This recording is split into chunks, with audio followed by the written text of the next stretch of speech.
നിങ്ങളുടെ ഫേവറേറ്റ് സീരിയലുകൾ ടിവിയിൽ വരുന്നതിന് മുൻപേ സൺ നെക്സ്റ്റ് ആപ്പിൽ കാണാം. ഇനി എല്ലാവർക്കും മുൻപേ കാണൂ. ഇപ്പോൾ തന്നെ സൺ നെക്സ്റ്റ് ആപ്പ് ഡൗൺലോഡ് ചെയ്ത് സബ്സ്ക്രൈബ് ചെയ്യൂ.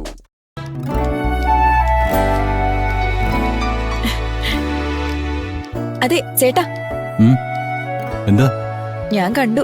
എന്ത്? ചേട്ടന്റെ ഹൃദയത്തിലൂടെ ഒഴുകുന്ന നദി സൗപർണിക. ഹൃദയത്തിൽ നദിയോ? ഹൃദയത്തിലൂടെ ഒഴുകുന്ന ചോരയാണ് കുട്ടി. സൗപർണിക ഒഴുകുന്നത് ഇവിടെ ദേവിയുടെ നടയിലൂടെ. ദേവിയുടെ നടയിൽ ഒഴുകുന്ന സൗപർണികയല്ല, പിന്നെ ചേട്ടന്റെ മനസ്സിൽ ഒഴുകുന്ന സൗപർണിക. വന്നിട്ട് പോകുന്നത് ഞാൻ കണ്ടു. ഓ അത് ആ സൗപർണിക വന്നിരുന്നു.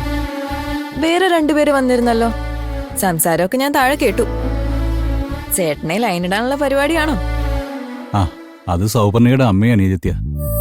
എനിക്കെന്തോ ആക്സിഡന്റ് ആണെന്നൊക്കെ കേട്ടിട്ട് അന്വേഷണം. ഓ എന്ന വ്യാജേന വന്ന് ചേട്ടനെ ഒന്ന് ഇംപ്രസ് ഒക്കെ ചെയ്ത് ഒരു പാരലൽ ലൈനൊക്കെ വരച്ച് അങ്ങോട്ട് അടുപ്പിക്കാന്നുള്ള ഒരു പദ്ധതി അല്ലേ? അതായത് ചേച്ചിക്കിട്ട് ചെറിയൊരു പാര അല്ലേ? ഹേയ്, അതൊക്കെ തന്റെ ഓരോ തോന്നലുകളാ. ചുമ്മാ അങ്ങ് തോന്നുന്നതല്ലോ.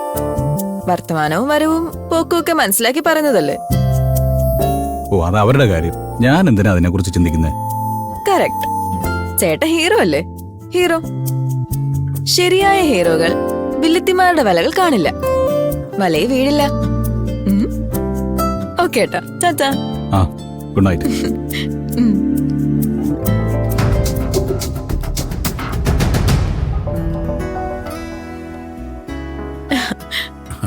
എന്താ മോളെ അവനെ തടഞ്ഞു നിർത്തിയ ഒരു കൊച്ചു വർത്തമാനം? ഒന്നുമില്ല അച്ഛാ, ചേട്ടനെ കാണാൻ ഇന്നിവിടെ ചിലര് വന്നിരുന്നു, അതിനെപ്പറ്റി സംസാരിച്ചതാ. ആ സംസാരിക്കുന്നതും റീൽസ് എടുക്കുന്നതൊക്കെ നല്ലതാ, കുഴപ്പമൊന്നുമില്ല.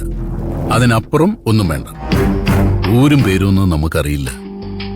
കൂടുതൽ അടുപ്പത്തിനൊന്നും പോകണ്ട. പറയുന്നത് നിനക്ക് മനസ്സിലാവുന്നുണ്ടല്ലോ. ഇഷ്ടം കൂടാനൊന്നും നിക്കണ്ട എന്ന്. അയ്യേ, ഈ അച്ഛനത് എന്താ പറയുന്നേ? എനിക്ക് ആ ചേട്ടനോട് ലവ് ഒന്നുമില്ല. ചേട്ടനെ അടിപൊളിയാ, നല്ല ചേട്ടനാ, നല്ല പെരുമാറ്റം, നല്ല സംസാരം, അതുകൊണ്ടുള്ളൊരു ചെറിയൊരു ഇഷ്ടം, നല്ലൊരു സുഹൃത്തായി കരുതി കൊണ്ടൊരു ഇഷ്ടം. അതിനെ അച്ഛൻ വ്യാഖ്യാനിച്ച് വേറെ വഴിയൊന്നും കൊണ്ടുപോവല്ലേ. ഇല്ലാത്തതൊന്നും ചിന്തിച്ചു കൂട്ടല്ലേ. ആ ഓക്കേ, ഞാൻ പറഞ്ഞതേ ഉള്ളൂ. എന്തൊക്കെയാണെങ്കിലും വിശ്വസിക്കാൻ കൊള്ളാവുന്ന ചെറുപ്പക്കാരനാ.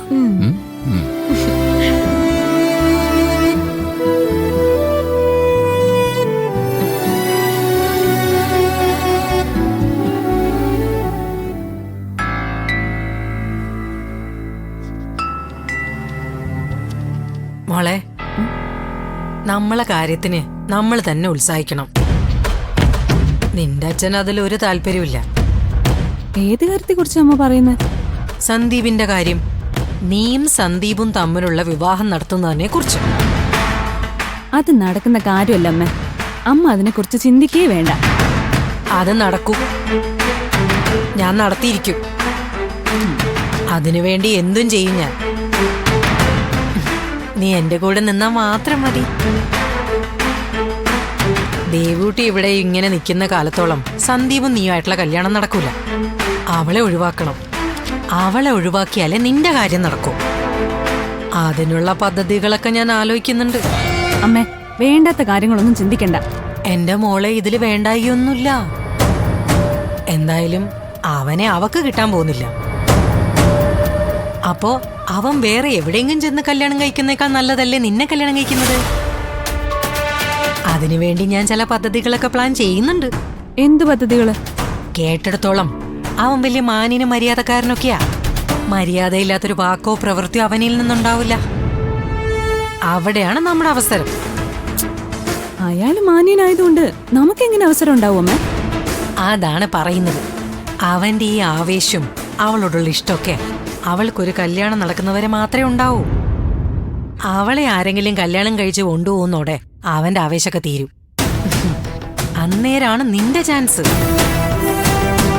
അവനെ ആശ്വസിപ്പിച്ചും സന്തോഷിപ്പിച്ചും നീ ഒപ്പം കൂടണം.